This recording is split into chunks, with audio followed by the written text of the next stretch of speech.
Football নামটির বেশ সার্থকতা রয়েছে। ফুট অর্থ পা, আর বলের প্রচলিত বাংলা শব্দ খুদবল, যাকে আগে বলা হতো গোলক। মূলত পা দিয়ে বল লাথি মেরে খেলাকেই বলে ফুটবল। আজ সেই ইতিহাসই আপনাদের সামনে তুলে ধরব। তো চলুন ভিডিওটি শুরু করা যাক।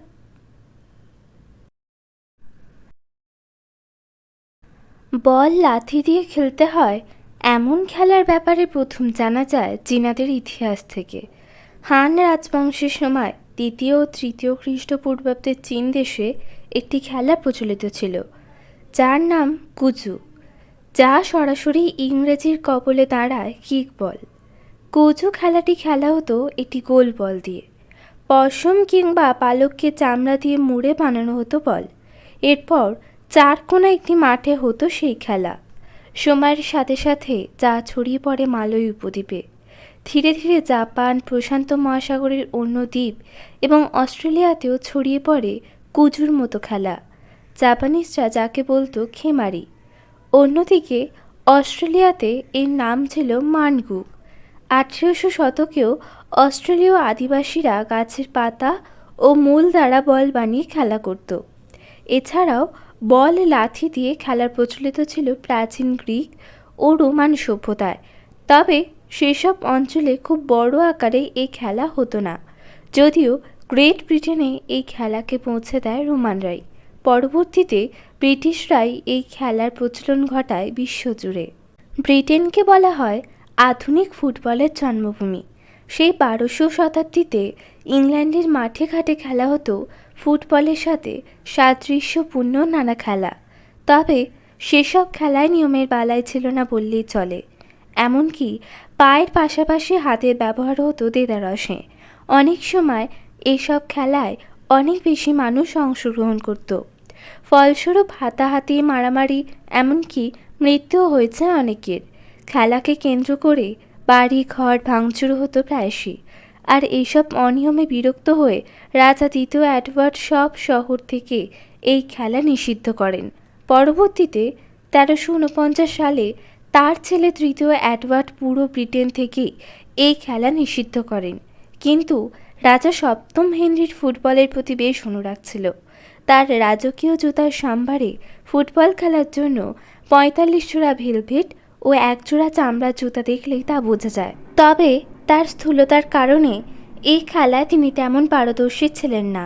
পরবর্তীতে 1548 সালে এই খেলা দাঙ্গার সূচনা করে। এমন কারণ দেখিয়ে রাজা সপ্তম হেনরি আবার তৎকালীন ফুটবলকে নিষিদ্ধ করেন। তৎকালীন ফুটবলের এই হিংস্রতার ইতিহাস বারবার ফুটে উঠেছে ষোড়শ ও সপ্তদশ শতাব্দী জুড়ে। নিষিদ্ধ হলেও ফুটবলের মতোই নানা খেলার চল ছিল ইংল্যান্ডের পথে প্রান্তরে। এমনকি খোদ লন্ডন শহরেও চলত সেসব খেলা। সে সময় শুধু ইংল্যান্ড নয়, ফুটবলের মতো খেলা ছড়িয়ে পড়েছিল স্কটল্যান্ড, আয়ারল্যান্ড ও ওয়েলসেও। তবে সেসব খেলার হিংস্রতার জন্য সেগুলো 1835 সালে আবারও নিষিদ্ধ হতে পারত। কিন্তু ততদিনে সাধারণ জনমানুষের খেলার স্তর থেকে ফুটবলের উন্নতি ঘটেছিল। সেই সময় ইংল্যান্ডের পাবলিক স্কুলগুলোতে ফুটবলের মতো নানা খেলা হতো। এমন দুটি প্রধান পাবলিক স্কুল ছিল রাগবি ও ইটন। রাগবি স্কুলের ফুটবলে পায়ের পাশাপাশি হাতের ব্যবহারও প্রচলিত ছিল। সেখান থেকে জন্ম হয়েছে আজকের রাগবি খেলার। অপরদিকে ইটন স্কুলে শুধু পায়ের মাধ্যমে ফুটবল খেলা হতো, অর্থাৎ এটিকে বলা যায় বর্তমান ফুটবলের আদিপুরুষ। সেটা ছিল 1848 সাল। কেমব্রিজ বিশ্ববিদ্যালয়ের ছায়াতলে ইংল্যান্ডের বড় বড় পাবলিক স্কুলগুলোর প্রতিনিধিরা জমা হন। সে সময় কিছু নিয়মকানুন তৈরি হয়, সেগুলোকে বলা হয় কেমব্রিজ রুলস। তৎকালীন বড় বড় স্কুলগুলো অর্থাৎ ইটন, হ্যারো, রাগবি, শ্রুসবেরি ও উইনচেস্টার এই নিয়ম মেনে নেয়। যদিও 1850-এর দশক জুড়ে ইংল্যান্ডের অনেক স্কুলই নিজেদের মতো নিয়ম বানিয়ে খেলা চালিয়ে গিয়েছিল। আবার কিছু স্কুল সেফার্ড রুলস নামে ভিন্ন কিছু নিয়মাবলীও অনুসরণ করত। আধুনিক ফুটবলের জনক হিসেবে পৃথিবীর বিভিন্ন দেশের মানুষদের ফুটবল খেলায় আগ্রহী করা ও অনুৎসাহিত করা, এই দুটোরই দায়ভার আসলে ব্রিটিশদের। ইউরোপ, মধ্য আমেরিকা, দক্ষিণ আমেরিকা দেশগুলোতে ব্রিটিশদের বাণিজ্যিক সম্পর্কের কারণে ফুটবল খেলাও জনপ্রিয় হয়ে ওঠে। আবার ভারতবর্ষ, দক্ষিণ আফ্রিকা, অস্ট্রেলিয়া ও নিউজিল্যান্ডের মতো দেশগুলো যেগুলোতে ব্রিটিশরা জোরপূর্বক কলোনি তৈরি করেছিল, সেগুলোতে ফুটবল খেলার অতটা চল তৈরি হয়নি।